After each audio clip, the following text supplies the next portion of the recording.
Hey gamers, what is up? It is your boy Jake here. And today I'm going to talk about one of the many things that irks me in this day and age. You know what they are?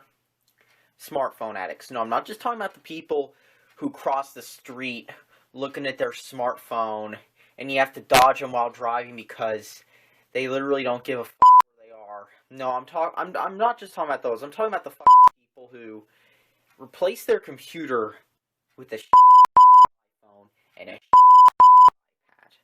I see so many people these days who are like, "Hey guys, what up?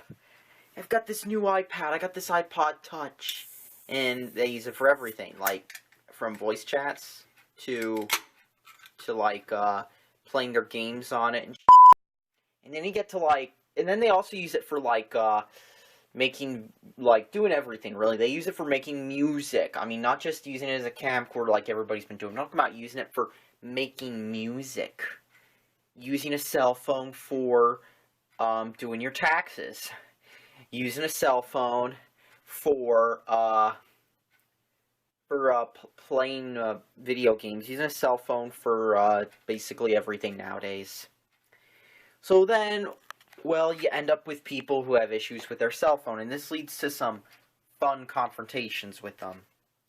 Oh, why isn't this working? Why isn't my, why are you telling me my Mac's bad? I'm on my phone, I've got a headset.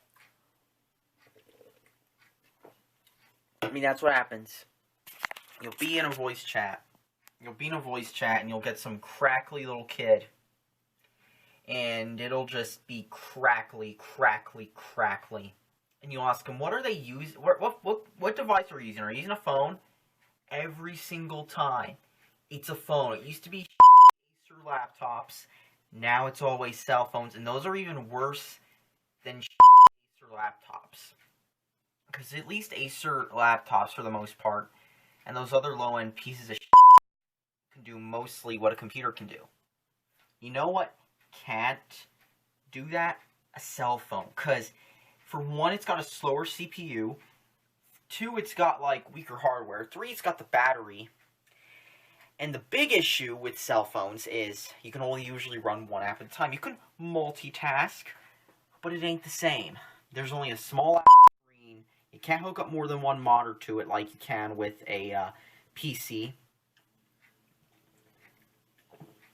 And most importantly, you can't do, really, a lot of stuff with it. You want to program with it on the phone? Good luck typing code in with that keyboard. What you gonna do? You're gonna tell Siri to do those if-and loops? Christ.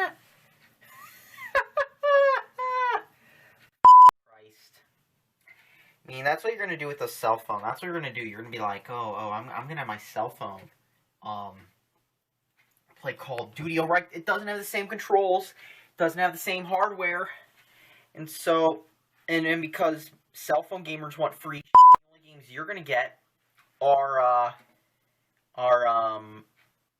Candy Crush, Angry Birds, PUBG Mobile, all those casual games on your cell phone. You can't play Counter-Strike on it. You might be able to play an old version of Doom that's ported over. You might be able to play a Super Nintendo emulator, which you can't do on an iPad because you can't find emulators in the App Store. Or at least that was like that for the longest time. I don't have an iPad. You probably still can't find emulators there. You might be able to now, but I don't have an iPad. So I use real phones only. Sorry, Apple users. So here's the deal. Here's the deal with phone users, okay? So then when stuff goes wrong with the phone, at least with the PC, you can reinstall Windows. Hard drive dies, reinstall Windows and put a new hard drive in. Phones, on the other hand, what you telling me? You gotta replace the eMMC chip? Oh, you can't do that on phones because they're sealed. You can't just replace the flash chip when it dies. That actually happened to my mom's old Note 4, by the way. What else?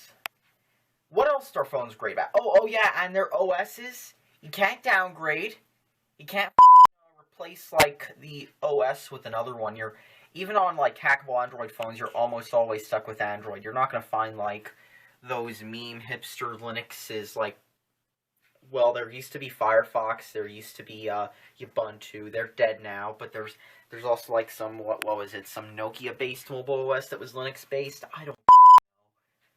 But the thing is, that's going to be on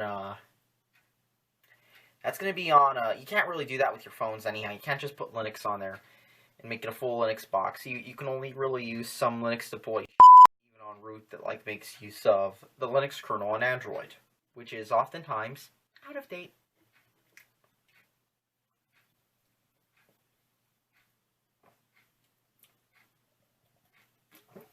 So here's the thing. Why not just get like a cheap X220 or something? Get like a Lenovo X220, carry that around with you. You'll have a nice laptop that can do basically what you need. It won't be able to run the games the best, but it'll be a decent laptop you can take with you. It'll do what you want. It'll do what you want. It'll do the stuff your phone won't let you do. And if you're like, ew, I hate my PC, yeah, put Linux on that, okay? Put Linux on it.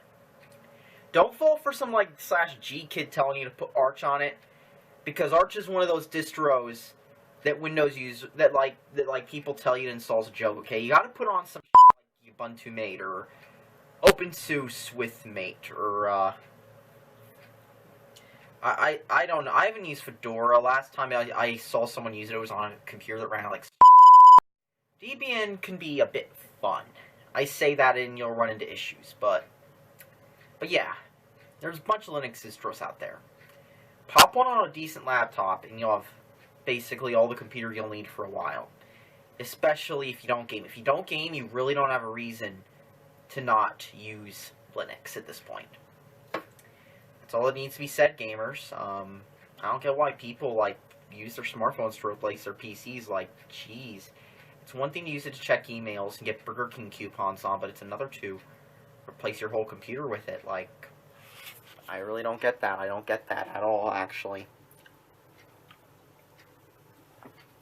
Peace out, gamers.